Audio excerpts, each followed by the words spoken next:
ഹരേ കൃഷ്ണ. ശ്രീമദ് ഭാഗവതം ചതുർത്ഥസ്കന്ധം 29-ാമത്തെ അധ്യായം. അതിൽ 32-ാമത്തെ ശ്ലോകം വരെ എടുത്തു. ബാക്കിയുള്ള ഭാഗങ്ങൾ നമുക്ക് കേൾക്കാം. അതുവരെയുള്ള ഭാഗങ്ങൾ നമുക്കൊന്ന് ചൊല്ലി നോക്കാം. ഓം നമോ ഭഗവതേ വാസുദേവായ. ശ്രീമദ് ഭാഗവതേ ചതുർത്ഥസ്കന്ധേ അഥൈകോനത്രിംശോऽധ്യായः. പ്രാചീനബർഹിരുവാച ഭഗവംസ്തേവ ജോസ്മാഭിർന സമ്യഗവഗമ്യതേ കവയസ്ത്വദ്വിജാനന്തി ന വയം കർമ്മമോഹിതാः.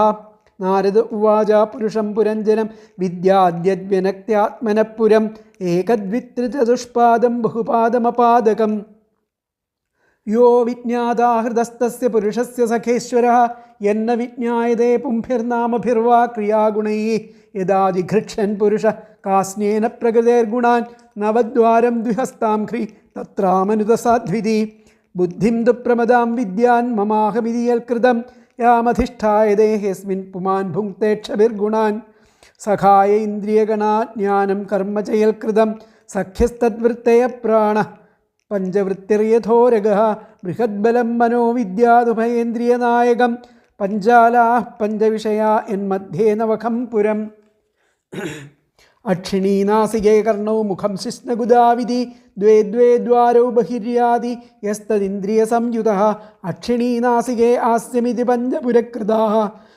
ദക്ഷിണാ ദക്ഷിണകർണ ഉത്തരാചോത്തരസ്മൃതാ പശ്ചിമേ ഇത്യഥോ ദ്വാരൗ ഗുദം ശിശ്നമിഹോച്യത്തെ ഖദ്യോദാവിർമുഖീ ചാത്ര നേത്രേ ഏകത്ര നിർമ്മിതേ രൂപം വിഭ്രാജിതം താഭ്യാം വിജഷ്ടേ ചക്ഷുഷേശ്വരഃ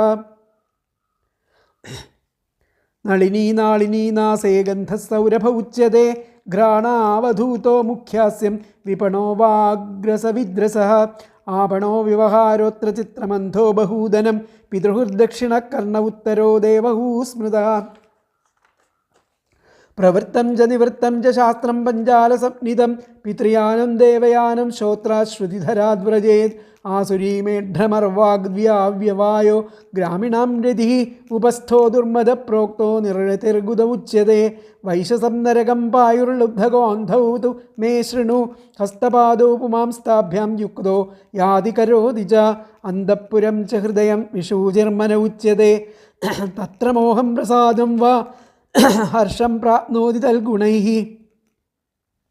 യഥാ യഥാ വിക്രിയതേ ഗുണോക്തോ വികരോതി വാ തഥാ തഥോപദ്രഷ്ടാത്മാ തദ്വൃത്തിരനുകാര്യത്തെ ദേഹോ രഥസ്ത്വിന്ദ്രിയാശ്വ സംവത്സരയോഗതിഃ ദ്വികർമ്മചക്രസ്ത്രിഗുണധ്വജ പഞ്ചാസു ബന്ധുരാ മനോരശ്മിർബുദ്ധിസൂതോ ഹൃന്നീഡോ ദ്വന്ദ്വകൂപരഃ പഞ്ചേന്ദ്രിയാർത്ഥപ്രക്ഷേപഃ സപ്തധാതവരൂഥക ആകൂതിർ വിക്രമോ ബാഹ്വ്യോ മൃഗദൃഷ്ടാം പ്രധാവതി ഏകാദശേന്ദ്രിയചമൂഃ പഞ്ചസൂനാ വിനോദകൃത് സംവത്സരശ്ചണ്ഡവേഗക്കാലോ യേനോപലക്ഷിതാ തസ്യാഹാനീഹ ഗന്ധർവ്യോ രാത്രയ സ്മൃതാഃ ഹരന്ത്യായുപരിക്രാന്ത്യാ ഷഷ്ട്യുത്തരശതത്രയം കാലകന്യാജരാ സാക്ഷാൽ ലോകസ്താം നാഭിനന്ദതി സ്വസ്വാരം ജഗൃഹേ മൃത്യു ക്ഷയായ യവനേശ്വരഃ ആധയോ വ്യാധയസ്തസ്യ സൈനികായവനാശ്ചരാः ഭൂതോപസർഗാശുരയഃ പ്രജ്വാരോദ്വിവിധോജ്വരः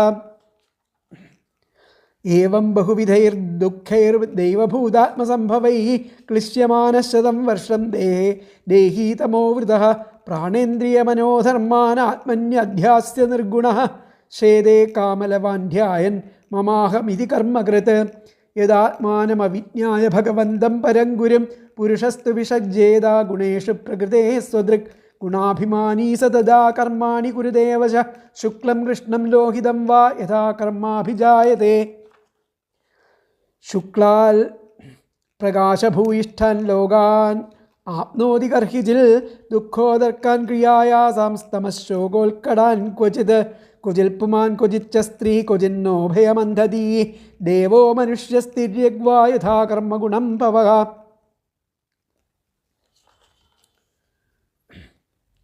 ക്ഷുൽപരീതോ യഥാ ദീനഃ സാരമേയോ ഗൃഹം ചരൻ വിന്ദതി യദ്ദിഷ്ടം ദണ്ഡമോദനമേവ വാ തഥാ കാമാശയോ ജീവ ഉച്ചാവചപഥാ ഭ്രമൻ ഉപര്യഥോ വാ മധ്യേ വാ യാതിദിഷ്ടം പ്രിയാ പ്രിയം.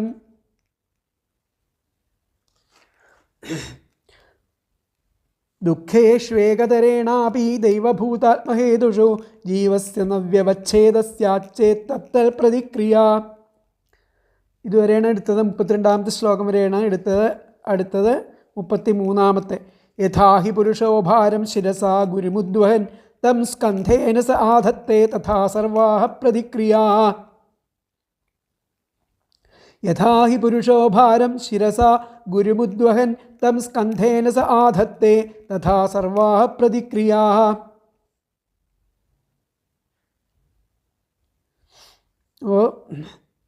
പാപങ്ങൾക്ക് പരിഹാരമായിട്ട് ആ പ്രായശ്ചിത്തങ്ങൾ വിധിക്കപ്പെട്ടിട്ടുണ്ടെങ്കിലും അതുകൊണ്ട് ആ ജീവൻ്റെ കർമ്മഫലം പരിഹരിക്കപ്പെടുന്നില്ല എന്നാണ് പറയണത്.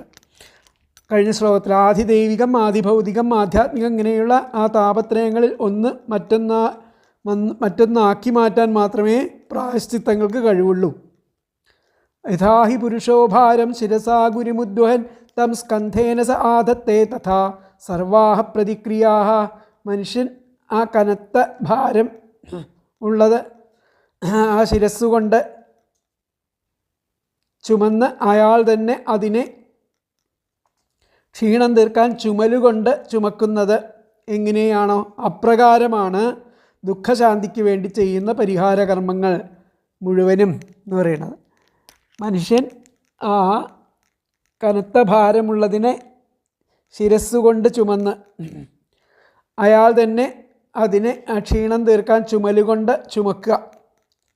അത് എപ്രകാരമാണോ അപ്രകാരമാണ് പ്രതിക്രിയാഹ ദുഃഖശാന്തിക്ക് വേണ്ടി ചെയ്യുന്ന പരിഹാരകർമ്മങ്ങൾ. അതുകൊണ്ടൊന്നും ആ കർമ്മത്തിൻ്റെ ഫലം അവിടെ പരിഹാരങ്ങൾ മുഴുവനാവുന്നില്ല. സർവാഹി മുഴുവനാവുന്നില്ല എന്ന് പറയുന്നത്. അപ്പോൾ പുരുഷ മനുഷ്യൻ ഗുരുംഭാരം ആ കനത്ത ഭാരമുള്ളത് ശിരസ തലകൊണ്ട് ഉദ്വഹൻ ചുമന്ന് സഹ അയാൾ തന്നെ തം അതിനെ സ്കന്ധേന ക്ഷീണം തീർക്കാൻ ചുമലുകൊണ്ട് ആധത്തെ ചുമക്കുന്നത് യഥാ എങ്ങനെയോ തഥാ അപ്രകാരമാണ് പ്രതിക്രിയാഹ ദുഃഖശാന്തിക്ക് വേണ്ടിയിട്ട് ചെയ്യുന്ന പരിഹാരകർമ്മങ്ങൾ. സർവാഹ ഹി മുഴുവനും അത് അപ്രകാരം തന്നെയാണ്.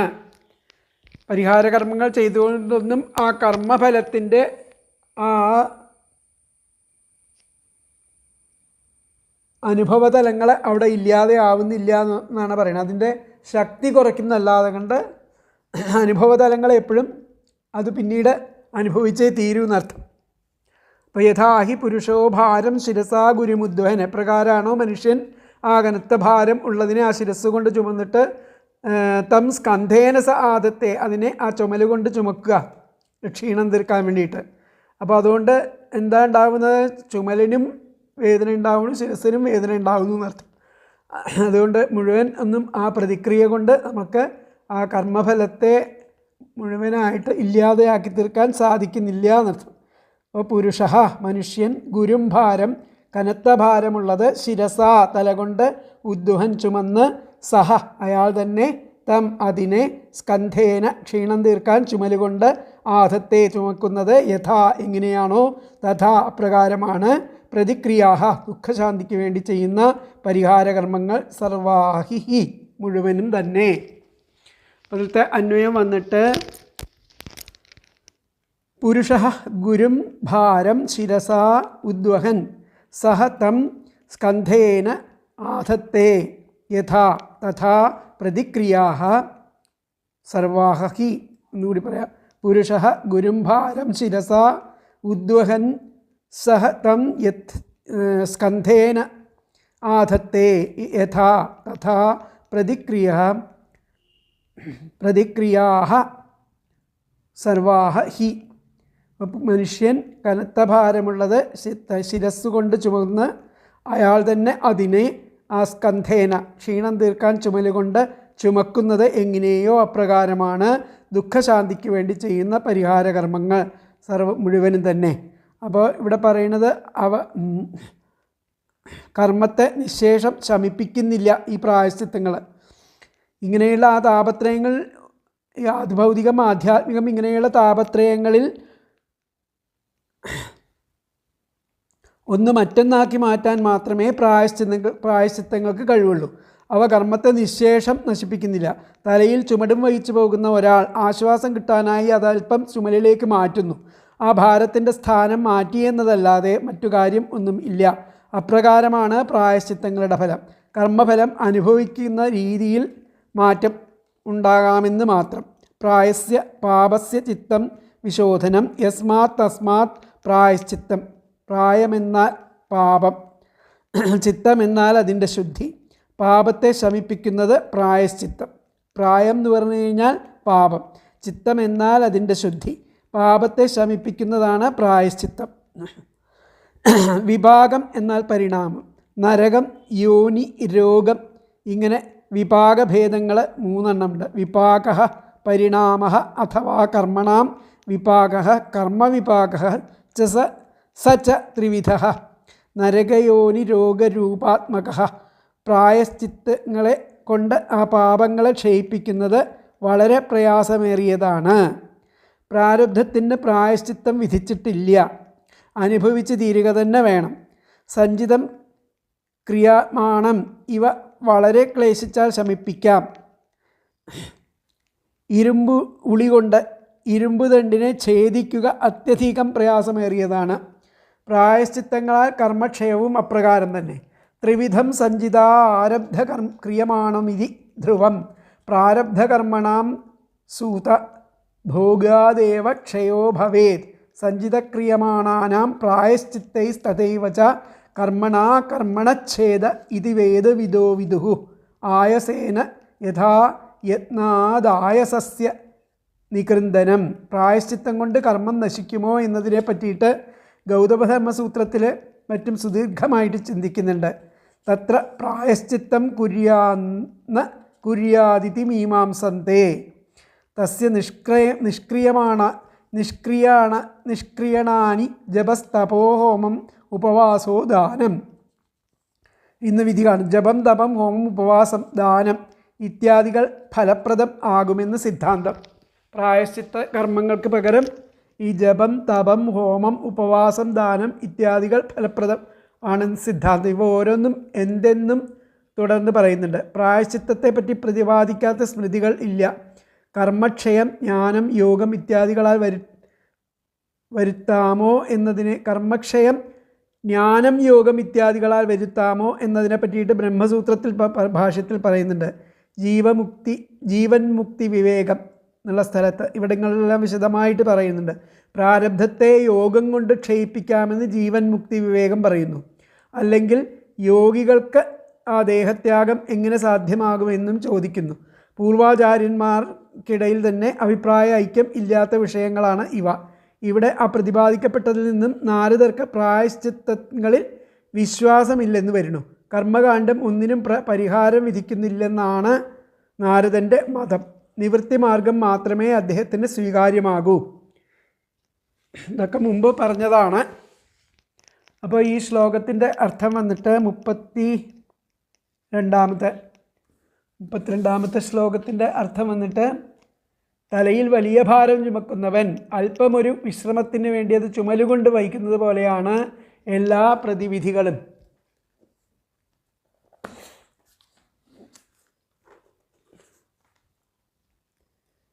അപ്പോൾ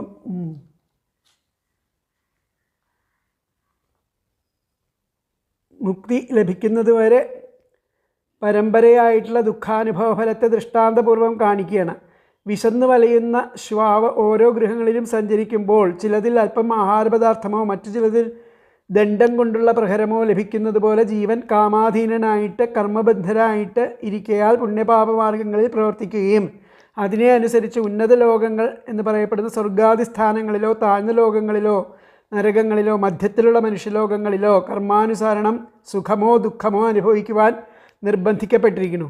ക്ഷുദ്രജീവികൾക്ക് ദുഃഖം ഉണ്ടെന്നിരിക്കലും വിചാരകുശലന്മാർക്ക് ദുഃഖങ്ങളുടെ പ്രതികാരമാർഗം അറിയാവുന്നതുകൊണ്ട് ദുഃഖനിവൃത്തി ഉണ്ടല്ലോ എന്ന് ശങ്കിക്കേണ്ട. ഓരോ ദുഃഖങ്ങളെ പരിഹരിക്കാൻ ഉപകരിക്കുന്ന പ്രായശ്ചിത്തങ്ങളെ ശാസ്ത്രത്തിൽ കാണിച്ചിട്ടുണ്ടെന്ന് ഇരിക്കലും ആ വക കർമ്മങ്ങളെ അനുഷ്ഠിക്കുന്നതും ഉപകരണങ്ങളെ സമ്പാദിക്കുന്നതും ദുഃഖരൂപം ആകയാൽ ദുഃഖത്തിൻ്റെ സ്വരൂപം ഭേദിക്കുന്നതല്ലാതെ ദുഃഖം ഇല്ലെന്ന് വരുന്നില്ല.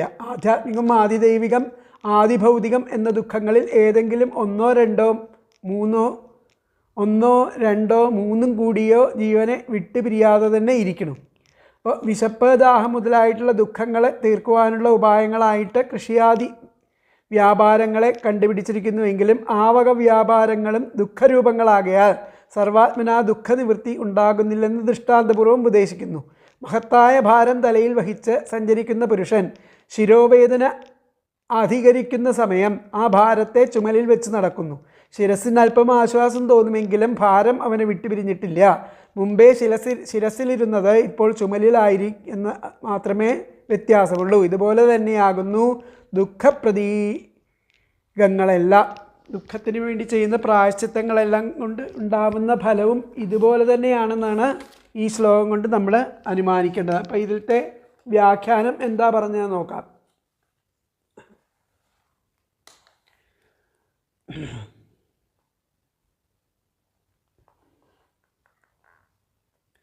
ഇവിടെ തഥാ കാമവ്യാപ്തോ ജീവഃ ഉച്ചാവചത് ഭ്രമൻ ദിഷ്ടം ഫലം ഭുങ്ക്തേ ദൈവഭൂതാദിദുഃഖേഷു. അപ്പോൾ ഈ ആദിദൈവം, ആദിആത്മം, ആദിഭൂതം ജീവസ്യൈകതരേണാപി ദുഃഖവിയോഗോന. ആ താപങ്ങളെക്കൊണ്ട് ദുഃഖവിയോഗത്തിനുള്ള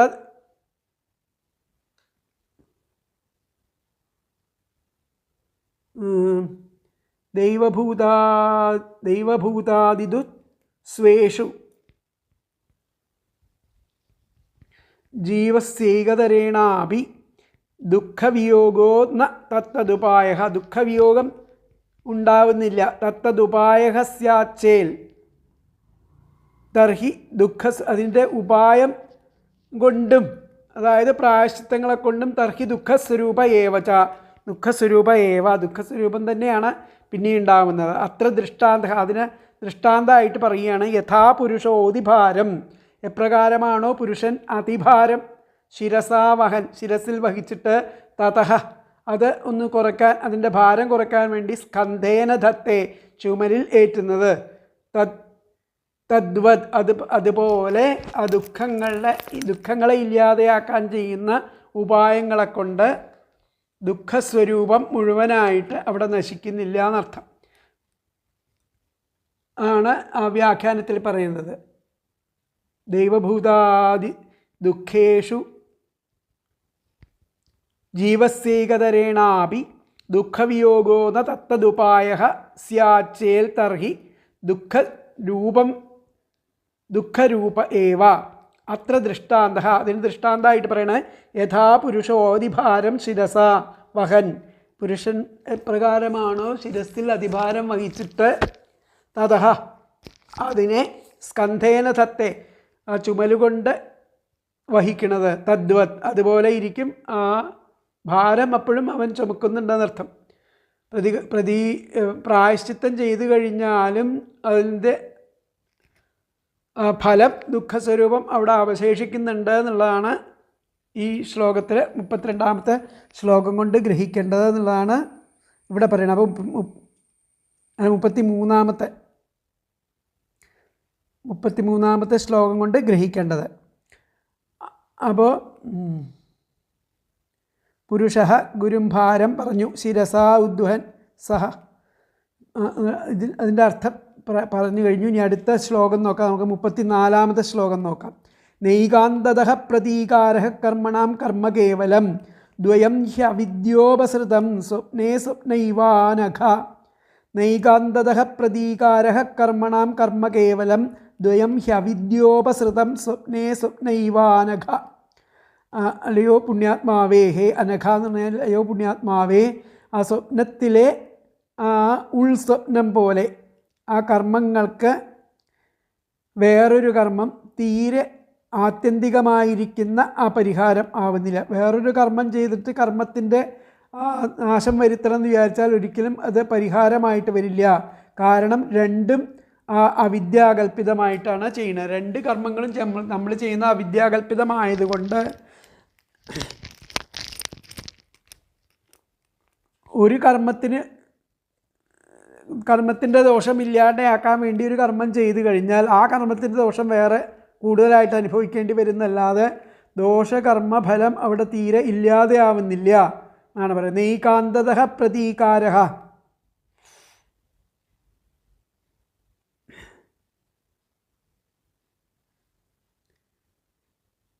തീരെ ആത്യന്തികമായിരിക്കുന്ന ആ പരിഹാരം, നൈകാന്തതഃ തീരെ ആത്യന്തികമായിരിക്കുന്ന പരിഹാരം, കർമ്മണഃ കേവലം, കർമ്മണാം കേവലം, കർമ്മങ്ങളെ കൊണ്ട്, കർമ്മങ്ങളെ കൊണ്ട് കർമ്മം ചെയ്താൽ കേവലം ആ ആത്യന്തികമായിരിക്കുന്ന ആ പരിഹാരം ഉണ്ടാവുന്നില്ല. കാരണം ദ്വയം, കാരണം രണ്ടും എങ്ങനെ ഉണ്ടാവുന്നതാണ്? ദ്വയം ഹി അവിദ്യോപസൃതം, അവിദ്യയിൽ നിന്നും ഉണ്ടാവുന്ന അവിദ്യാകൽപിതമാണ് ഈ കർമ്മങ്ങൾ. എപ്രകാരം?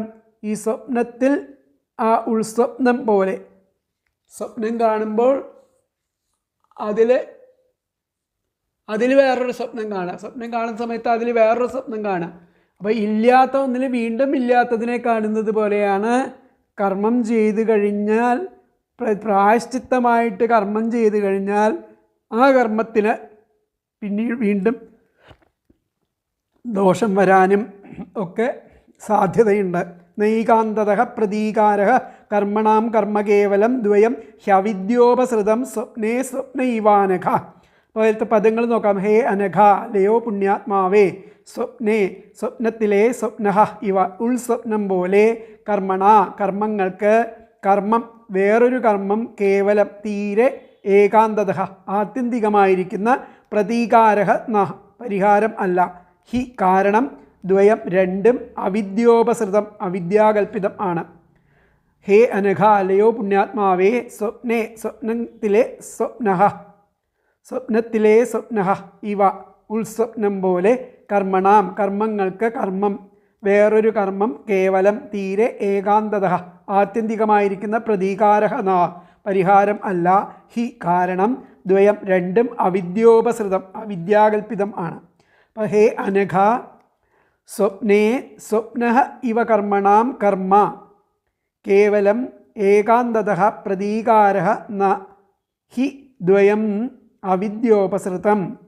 എന്നുകൂടി പറയാം. ഹേ അനഘ, സ്വപ്നേ സ്വപ്നഃ ഇവ കർമ്മണ കർമ്മ കേവലം ഏകാന്തതഃ പ്രതീകാരഃ ന ഹി ദ്വയം അവിദ്യോപസൃതം. അല്ലയോ പുണ്യാത്മാവേ, സ്വപ്നത്തിലെ ആ ഉൾസ്വപ്നം പോലെ കർമ്മങ്ങൾക്ക് വേറൊരു കർമ്മം തീരെ ആത്യന്തികമായിരിക്കുന്ന പരിഹാരം ആവുന്നില്ല. കാരണം രണ്ടും അവിദ്യോപകൽപിതമാണ്, അവിദ്യാകൽപിതമാണ്. അല്ലയോ ശുദ്ധാത്മാവേ, കർമ്മത്തിനൊരിക്കലും കർമ്മം പരിഹാരം ആവുന്നില്ല. സ്വപ്നത്തിൽ ഒരു സ്വപ്നം എന്ന പോലെ രണ്ടും അവിദ്യാകൽപിതമാണ്. അനഘ എന്ന സംബുദ്ധി അത്യധികം സാരഗർഭം ആണ്. കർമ്മം കൊണ്ട് കർമ്മഫലത്തെ ക്ഷയിപ്പിക്കാൻ സാധ്യമല്ലെന്നാണ് പറഞ്ഞത്. ജ്ഞാനം കൊണ്ട് കർമ്മക്ഷയം വരില്ലെന്ന് നാരദൻ പറഞ്ഞിട്ടില്ല. നാരദോപദേശം കൊണ്ട് പ്രാചീന ബർഹിസിന് ബ്രഹ്മജ്ഞാനോദയമുണ്ടായെന്നും കർമ്മക്ഷയം സംഭവിച്ച ഇപ്പോൾ ശുദ്ധനായെന്നുമാണ് അനഘ എന്ന് സംബോധന ചെയ്യുന്നതിന് അർത്ഥം. തദധിഗമ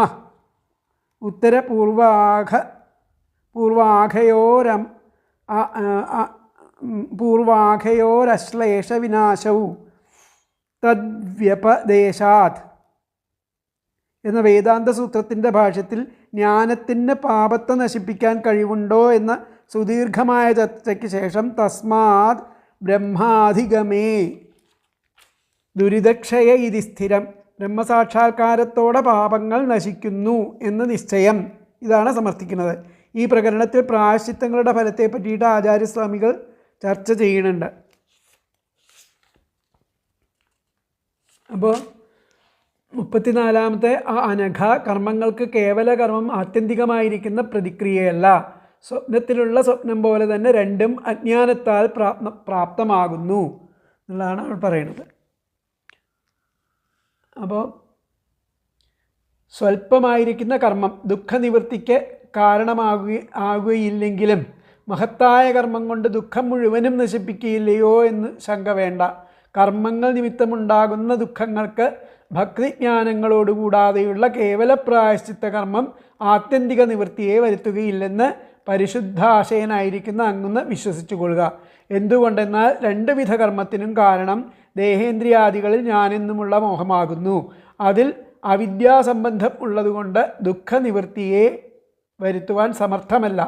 ഏതുപോലെ എന്നാൽ ദുഃഖരൂപമായിരിക്കുന്ന ഒരു സ്വപ്നം കാണുന്നവൻ ആ ദുഃഖത്തെ തീർക്കുവാൻ ഉള്ള മാർഗത്തെയും സ്വപ്നത്തിൽ കാണുന്നെങ്കിൽ രണ്ടും നിദ്രാദോഷത്താൽ വ്യാപിക്കപ്പെട്ടിരിക്കുന്നതിനാൽ ദുഃഖനിവൃത്തി ഉണ്ടാകുകയില്ല. സ്വപ്ന കാരണമായിരിക്കുന്ന നിദ്രാനാശം തന്നെ സ്വപ്ന ദുഃഖ നിവൃത്തി കാരണം അവിദ്യ നിമിത്തം നേരിടുന്ന കർമ്മദുഃഖ നിവൃത്തി ഭഗവതാരാധന രൂപമായിരിക്കുന്ന വിദ്യ കൊണ്ട് ഉണ്ടാകണം. വിദ്യാമായ കൊണ്ടാണ് ആ കർമ്മത്തെ നശിപ്പിക്കേണ്ടതെന്നർത്ഥം എന്നുള്ളതാണ് ഇവിടെ പറയുന്നത്. അപ്പോൾ ഇതിലത്തെ ആ വ്യാഖ്യാനം ഒന്ന് നമുക്ക് നോക്കാം. വ്യാഖ്യാനത്തിൽ എന്താ പറഞ്ഞതെന്നുള്ളത്. യഥാ പുരുഷോതിഭാരം ശിരസാവഹൻ തതഃ സ്കന്ധേന തത്തേ തദ്വത് കർമ്മണാമുപായഃ കേവലം കർമ്മണ. കർമ്മങ്ങൾക്ക് ഇല്ലാതെയാക്കാൻ ഉപായമായിട്ട് കേവലം കർമ്മങ്ങളെ കൊണ്ട് സാധ്യമല്ല. യതോ കാരണം ദ്വയം അപ്യജ്ഞാനേന പ്രാപ്തം, രണ്ടും ആ ജ്ഞാനം കൊണ്ട് പ്രാപ്തമാകുന്നത് കൊണ്ട് കേവലം കർമ്മങ്ങളെ കൊണ്ട് ഒരു കർമ്മത്തിൻ്റെ പ്രായശ്ചിത്തം ചെയ്യാനാവില്ല എന്നാണ് പറയുന്നത്. കർമ്മണാമുപായഃ കേവലം കർമ്മണ യതോ ദ്വയം അപ്യജ്ഞാനേന പ്രാപ്തം. കർമ്മണാമുപായഃ കർമ്മം കൊണ്ടുള്ള ഉപായം കേവലം കർമ്മത്തെ കൊണ്ട് ഉണ്ടാകുന്നില്ല. യതോ എന്തുകൊണ്ടെന്നാൽ ദ്വയം അത് രണ്ടും അപ്യജ്ഞാനേന ഇവിടെ അജ്ഞാനം കൊണ്ടാണ് പ്രാപ്തമായിരിക്കുന്നത്. അപ്പോൾ കർമ്മണാമുപായഃ കേവലം കർമ്മണ യതോ ദ്വയം അപ്യജ്ഞാനേന പ്രാപ്തം ഉള്ളതാണ് 34ാമത്തെ ശ്ലോകം. അപ്പം 35ാമത്തെ ശ്ലോകം നോക്കാം. അർത്ഥേ ഹ്യവിദ്യമാനേഭി സംസൃതിർന്ന നിവർത്തതേ മനസാ ലിംഗരൂപേണ സ്വപ്നേ വിചാരതോ യഥാ. അർത്ഥേ ഹ്യവിദ്യമാനേഭി സംസൃതിർന്ന നിവർത്തതേ മനസാ ലിംഗരൂപേണ സ്വപ്നേ വിചരതോ യഥാ. അർത്ഥങ്ങൾ ഇല്ലാത്തത് ആണ്. അർത്ഥങ്ങൾ എന്ന് പറയുന്നത് ഇല്ലാത്തതാണെങ്കിലും ലിംഗരൂപമായിരിക്കുന്ന മനസ്സോടെ സ്വപ്നത്തിൽ വ്യാപരിക്കുന്നവന് തോന്നുന്നത് പോലെ, ഉള്ളതായിട്ട് തോന്നുന്നത് പോലെ സംസാരം എവിടെയും അവസാനിക്കുന്നില്ല. അതിങ്ങനെ സംസാരം ഇങ്ങനെ തിരിഞ്ഞുകൊണ്ടേയിരിക്കും. അപ്പോൾ അർത്ഥേഹി അവിദ്യമാനേപി ആ അർത്ഥങ്ങൾ ഇല്ലാത്തതാണെങ്കിലും ലിംഗരൂപമായിരിക്കുന്ന മനസ്സോട് കൂടിയിട്ട് സ്വപ്നേ ആ സ്വപ്നത്തിൽ വിചരത വ്യാപരിക്കുന്നവന് യഥാ തോന്നുന്നത് പോലെ സംസാരം നിവർത്തതേ അവസാനിക്കുന്നില്ല എന്നാണ് പറയുന്നത്. അപ്പോൾ പദങ്ങൾ അർത്ഥങ്ങൾ അവിദ്യമാനേ അപിഹി ഇല്ലാത്തതാണെങ്കിലും ലിംഗരൂപമായിരിക്കുന്ന മനസ്സോടെ സ്വപ്നത്തിൽ വിചരത വ്യാപരിക്കുന്നവന് യഥാ തോന്നുന്നത് പോലെ സംസൃതി ഈ സംസാരം നിവർത്തതേ അവസാനിക്കുന്നില്ല. ഒന്നുകൂടി പറയാം. അർത്ഥങ്ങൾ അവിദ്യമാനേ അപിഹി ഇല്ലാത്തതാണെങ്കിലും ലിംഗരൂപമായിരിക്കുന്ന മനസ്സോടെ സ്വപ്നത്തിൽ വിചരത വ്യാപരിക്കുന്നവന് യഥാ തോന്നുന്നത് പോലെ സംസൃതി സംസാരം നിവർത്തതേ അവസാനിക്കുന്നില്ല. അപ്പോഴത്തെ അന്വയം വന്നിട്ട് അർത്ഥേ അവിദ്യമാനേ അപിഹി ലിംഗരൂപേണ മനസാ സ്വപ്നേ വിചരത യഥാ സംസൃതി നിവർത്തതേ. എന്നുകൂടി പറയാം. അർത്ഥേ അവിദ്യമാനേഹി ലിംഗരൂപേണ മനസാ സ്വപ്നേ വിചരത യഥാ സംസൃതി നിവർത്തതേ. അർത്ഥങ്ങൾ ഇല്ലാത്തതാണെങ്കിലും ആ ലിംഗരൂപമായിരിക്കുന്ന മനസ്സോടെ ആ സ്വപ്നത്തിൽ വ്യാപരിക്കുന്നവന് തോന്നുന്നത് പോലെ സംസാരം ഒരിക്കലും അവസാനിക്കുന്നില്ല എന്നാണ് പറയുന്നത്. മനസ്സാകുന്ന ലിംഗശരീരത്തിലൂടെ ആ സ്വപ്നത്തിൽ സഞ്ചരിക്കുന്നത് പോലെ ആത്മാവ് ശരീരത്തോടുകൂടി ഈ സംസാരത്തിൽ യാത്ര ചെയ്യുന്നു.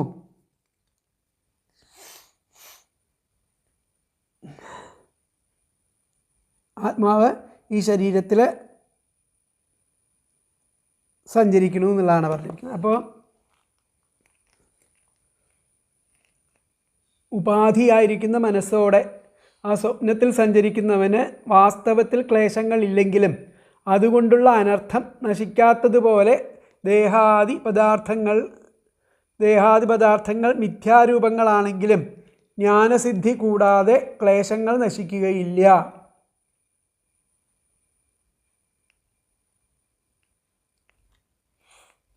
അതാണ് അതിൻ്റെ ആ സൂക്ഷ്മതലത്തിലുള്ള അർത്ഥം. അപ്പോൾ ആത്മാവിന് ശരീരത്തോടുള്ള ബന്ധം പരമാർത്ഥത്തിൽ ഇല്ലെന്നിരിക്കലും അജ്ഞാനം നിമിത്തം ഉണ്ടായിരിക്കുന്ന അധ്യാസം നശിക്കുന്നതുവരെ ആ ജന്മരൂപമായിരിക്കുന്ന സംസാരം നശിക്കുകയില്ല. ഏതുപോലെ എന്നാൽ സ്വപ്നത്തിലുള്ളതുപോലെ തോന്നുന്ന ആ വ്യാഘ്രസർപ്പ ചോരാദികൾ നിമിത്തമുള്ള ദുഃഖത്തിൻ്റെ നിവൃത്തി ലിംഗരൂപ ശരീരരൂപമായിരിക്കുന്ന മനസ്സോട് കൂടി ചേർന്ന് സഞ്ചരിക്കുന്ന ജീവന് ജാഗ്രതാവസ്ഥ സിദ്ധിക്കുന്നത് വരെ അത് ഉണ്ടാകുന്നില്ല. അപ്പോൾ ജാഗ്രതാവസ്ഥയിലെത്തുന്നത് വരെ ഈ ദുഃഖങ്ങളൊക്കെ അവനെ പിന്തുടർന്നുകൊണ്ടേയിരിക്കുന്നു എന്നുള്ളതാണ് ഇവിടെ പറയുന്നത്. അപ്പോൾ ഇതിലത്തെ വ്യാഖ്യാനത്തിൽ എന്താ പറയുന്നത് നോക്കാം. അർത്ഥേ അവിദ്യമാനേപി, അർത്ഥം ഇല്ലാത്തതാണെങ്കിലും സംസൃതിർന്ന നിവർത്തതേ മാനേപി, അർത്ഥം അവിദ്യമാനേപി ഇല്ലാത്തത് പോലെ സംസൃതിർന്ന നിവർത്തതേ, സംസാരവും ഇവിടെ നശിക്കുന്നില്ല എന്നർത്ഥം. അത്രേ പറഞ്ഞിട്ടുള്ളൂ. അർത്ഥേ അവിദ്യമാനേപി സംസൃതിർന്ന നിവർത്തതേ, അർത്ഥേ അവിദ്യമാനേപി സംസൃതിർന്ന നിവർത്തതേ എന്നേ വ്യാഖ്യാനത്തിൽ പറഞ്ഞിട്ടുള്ളൂ.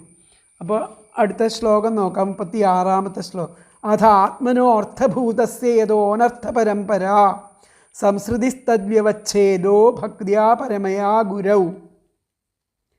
അഥ ആത്മനോ അർത്ഥഭൂതസ്യ യതോനർത്ഥ പരമ്പരാ സംസൃതിസ്തദ്വ്യവച്ഛേദോ ഭക്ത്യാ പരമയാ ഗുരൗ. അതുകൊണ്ട് ആ സത്യസ്വരൂപമായിരിക്കുന്ന ആത്മാവിന് ഏതിൽ നിന്ന് ആ അനർത്ഥങ്ങളുടെ ആ പരമ്പരയാകുന്ന ആ ജനനമരണാദി ക്ലേശം ഉണ്ടോ അതിൻ്റെ ഉന്മൂലനത്തിന് പരമഗുരുവായിരിക്കുന്ന ഭഗവാങ്കലുള്ള ആ ഏറ്റവും ഉയർന്ന ഭക്തി മാത്രമേ മാർഗമുള്ളൂ. ഭക്തിയാ പരമയാ ഗുരൗ.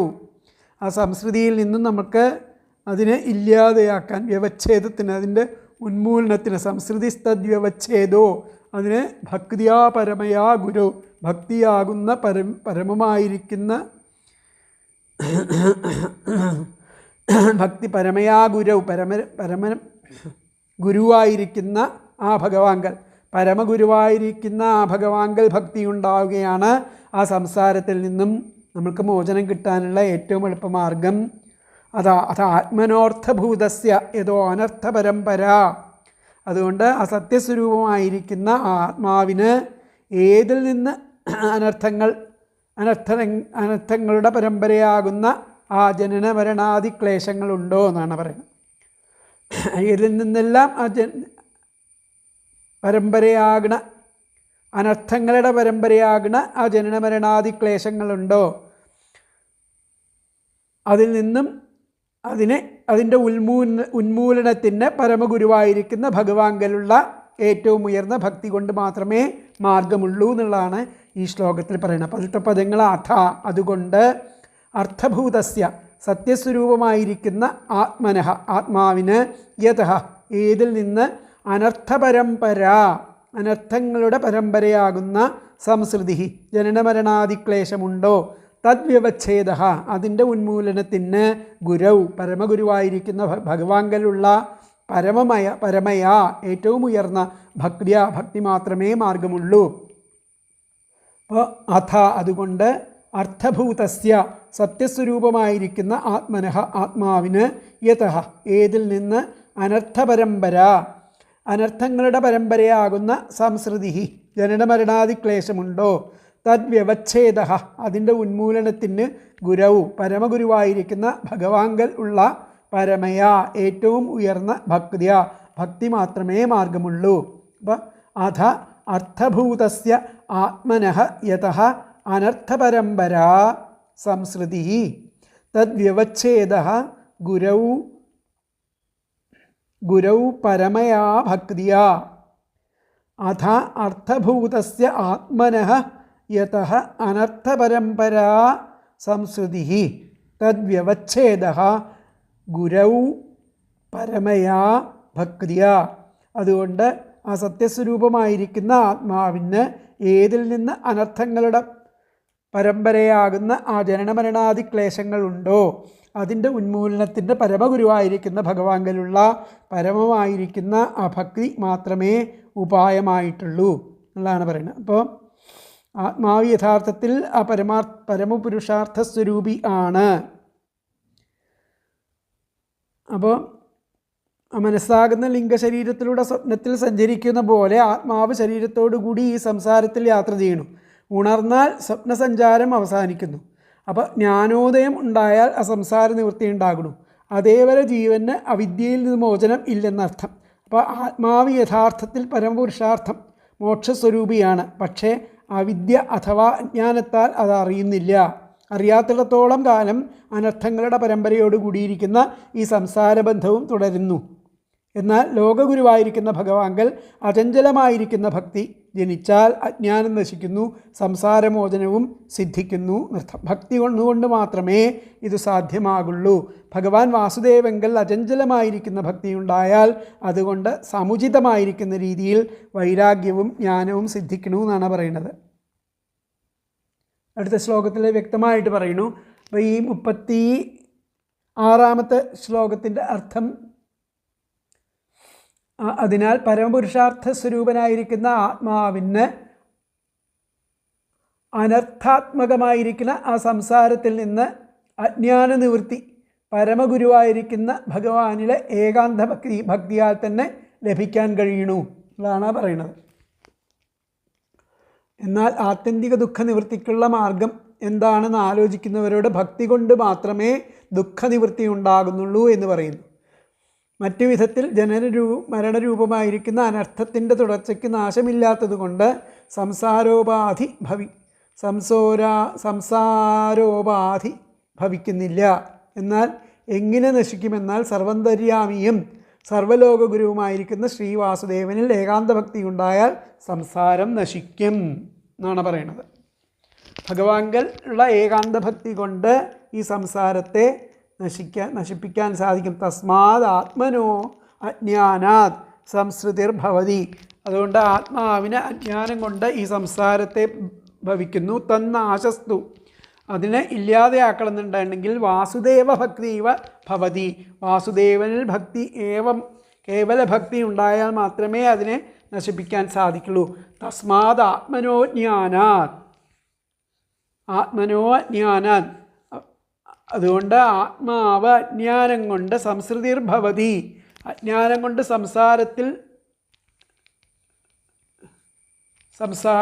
സംസാരമായിട്ട് ഭവിക്കുന്നു. ആത്മാവിൽ സംസാരം ഭവിക്കുന്നു. തന്നാശസ്തു അതിൻ്റെ നാശമുണ്ടാവണമെന്നെങ്കിൽ വാസുദേവ ഭക്തിവ ഭവതി.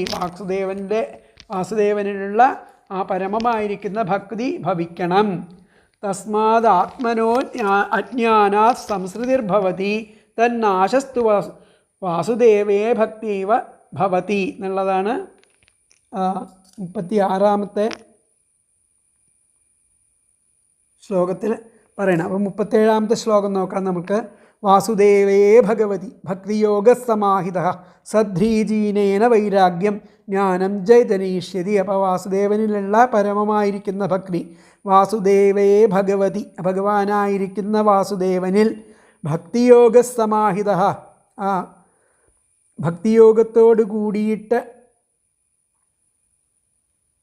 സദ്ധ്രീജീനേന ആ ഏറ്റവും ഉപയുക്തമായ വിധം സമാഹിത ഏറ്റവും ഉപയുക്തമായ വിധത്തിൽ സമർപ്പിക്കപ്പെട്ട ആ ഭക്തിയോഗത്തോട് കൂടിയിട്ട് വൈരാഗ്യത്തെയും ജ്ഞാനത്തെയും അത് ജനിപ്പിക്കുന്നു. ആ ഭക്തിയോഗം വൈരാഗ്യത്തെയും ജ്ഞാനത്തെയും ഇവിടെ ജനിപ്പിക്കുന്നു എന്നുള്ളതാണ് പറയുന്നത്. വാസുദേവേ ഭഗവതി ഭക്തിയോഗ സമാഹിത.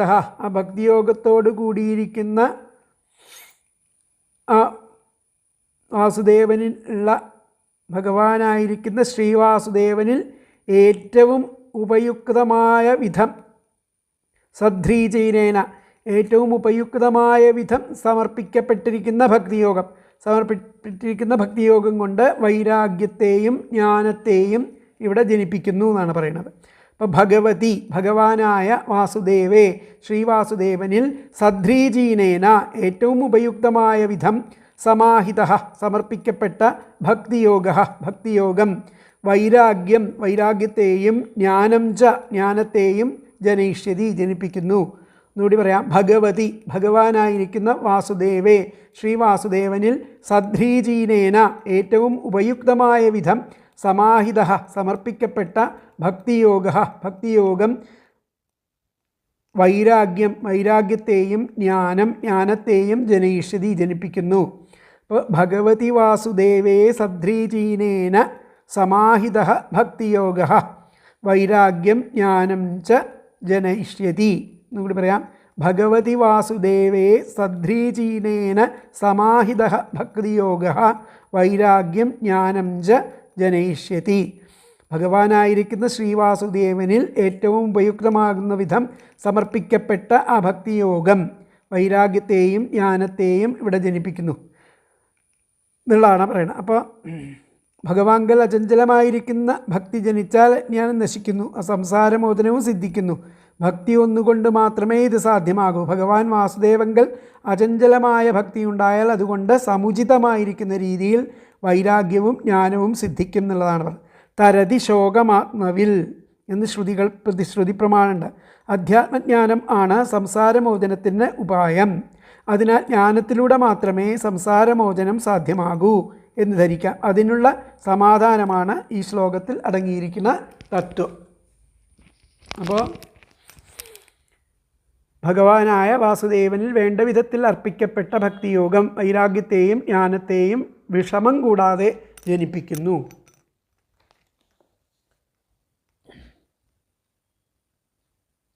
ആത്യന്തിക ദുഃഖനിവൃത്തിക്കുള്ള മാർഗം എന്ന് ആലോചിക്കുന്നവരോട് ഭക്തി കൊണ്ടൊന്നു മാത്രമേ ദുഃഖനിവൃത്തി ഉണ്ടാകുന്നുള്ളൂ എന്ന് പറയുന്നു. മറ്റു വിധത്തിൽ ജനനമരണ രൂപമായിരിക്കുന്ന അനർത്ഥത്തിൻ്റെ തുടർച്ചയ്ക്ക് നാശമില്ലാത്തത് കൊണ്ട് സംസാരോപാധി ഭവിക്കുന്നില്ല. എന്നാൽ എങ്ങനെ നശിക്കുമെന്നാൽ സർവാന്തര്യാമിയും സർവലോക ഗുരുവുമായിരിക്കുന്ന ശ്രീ വാസുദേവനിൽ ഏകാന്ത ഭക്തി ഉണ്ടായാൽ സംസാരം നശിക്കും.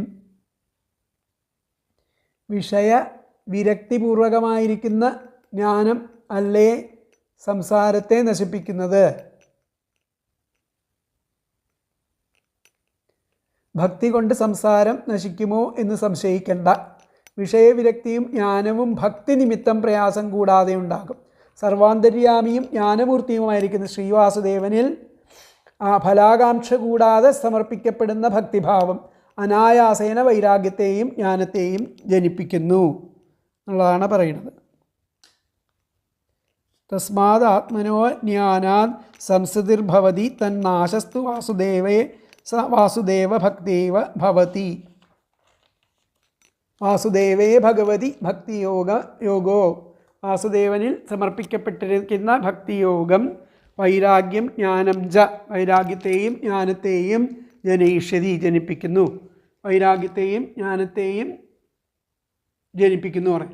വാസുദേവേ ഭഗവതി ഭക്തിയോഗോ വൈരാഗ്യം ജ്ഞാനം ച ജനയിഷ്യതി. ഭഗവാനാകുന്ന വാസുദേവന് ഉള്ള ഭക്തിയോഗം വാസുദേവേ ഭഗവതി ഭക്തിയോഗം വൈരാഗ്യം ജ്ഞാനം ച വൈരാഗ്യത്തെയും ജ്ഞാനത്തെയും ജനയിഷ്യതി ജനിപ്പിക്കുന്നു എന്നുള്ളതാണ് ആ ശ്ലോകത്തിൻ്റെ അർത്ഥം പറയുന്നത്. അപ്പോൾ അടുത്ത ശ്ലോകം നോക്കാം. സോചിരാദേവരാജശ്രേ സ്യാദച്യുത കഥാശ്രേയ ശൃണ്വത ശ്രദ്ധധാനസ്യ നിത്യത സ്യാദധീയതഃ. അതുകൊണ്ട് അലയോ രാജാവേ സോചിരാദേവരാജശ്രേ സ്യാദച്യുത കഥാശ്രേയ അച്യുതകഥയെ ആശ്രയിക്കണം. അച്യുതകഥയെ ശ്രവിക്കണം. ശ്രദ്ധധാനസ്യ ശ്രദ്ധയോടു കൂടിയിട്ട് നിത്യത എന്നും അതിനെ സ്യാദ് അധീയത അതിനെ പതിവായിട്ട് അതിനെ പഠിക്കുന്നതാണ് പഠിക്കുന്നത് കൊണ്ടാണ് ആ ഭക്തിയോഗം അവിടെ ഉണ്ടാവുന്നത്. സോചിരാദേവരാജശ്രേ സ്യാദ് അച്യുത കഥാശ്രേയ ശൃണ്വത ശ്രദ്ധധാനസ്യ നിത്യതാ സ്യാദധീയത. ഹേ രാജശ്രേ, അല്ലയോ രാജശ്രേ, അച്യുത കഥാശ്രേയ മഹാവിഷ്ണുവിൻ്റെ കഥകളെ ആശ്രയിച്ച് സഹ ആ ഭക്തിയോഗം അചിരാത് ഏവ താമസം എന്നേ സ്യാദ് ഉണ്ടാകുന്നതാണ്. നിത്യത പതിവായിട്ട് ശ്രദ്ധധാനസ്യ ശ്രദ്ധയോടെ ശൃണ്വത കേൾക്കുന്നവനും അധീയത പഠിക്കുന്നവനുമാണ് ആ ഭക്തിയോഗം സ്യാദ് ഉണ്ടാകുന്നത്. എന്നുകൂടി പറയാം. ഹേ രാജർഷേ, അല്ലയോ രാജർഷേ, അച്യുത കഥാശ്രേയ മഹാവിഷ്ണുവിൻ്റെ കഥകളെ ആശ്രയിച്ച് സഹ ആ ഭക്തിയോഗം അചിരാത് ഏവ താമസമെന്നേ സ്യാദ് ഉണ്ടാകുന്നതാണ്. നിത്യത പതിവായിട്ട് ശ്രദ്ധധാനസ്യ ശ്രദ്ധയോടെ ശൃണ്വത കേൾക്കുന്നവനും അധീയത പഠിക്കുന്നവനുമാണ് സ്യാദ് ഈ ഭക്തിയോഗം ഉണ്ടാവുന്ന അർത്ഥം. അപ്പോൾ ഹേ രാജർഷേ അച്യുത കഥാശ്രയ സഹ അചിരാത് ഏവ സ്യാത് നിത്യത ശ്രദ്ധധാനസ്യ ശൃണ്വത അധീയത സ്യാത്. എന്നുകൂടി പറയാം. ഹേ രാജർഷേ അച്യുത കഥാശ്രയ സഹ അചിരാത് ഏവ സ്യാത് നിത്യത ശ്രദ്ധധാനസ്യ ശൃണ്വത അധീയത സ്യാത്. അല്ലയോ രാജർഷേ, ആ മഹാവിഷ്ണുവിൻ്റെ കഥകളെ ആശ്രയിച്ച് ആ ഭക്തിയോഗം താമസമെന്നേ ഉണ്ടാകുന്നതാണ്. പതിവായിട്ട് അത് ശ്രദ്ധയോടെ കേൾക്കുന്നവനും പഠിക്കുന്നവനുമാണ് ആ ഭക്തിയോഗം അവിടെ വന്ന് ഭവിക്കുന്നത് അതാണ് പറയുന്നത്. അപ്പോൾ രാജർഷേ ശ്രദ്ധയുള്ളവനും ഭഗവത് ലീലകൾ കേൾക്കുന്നവനും അത് അധ്യയനം ചെയ്യുന്നവനുമായിരിക്കുന്ന വ്യക്തിക്ക് ആ ഭക്തി അദ്ദേഹത്തിൻ്റെ ലീലയെ ആശ്രയിച്ച് പെട്ടെന്ന് ലഭിക്കുന്നു.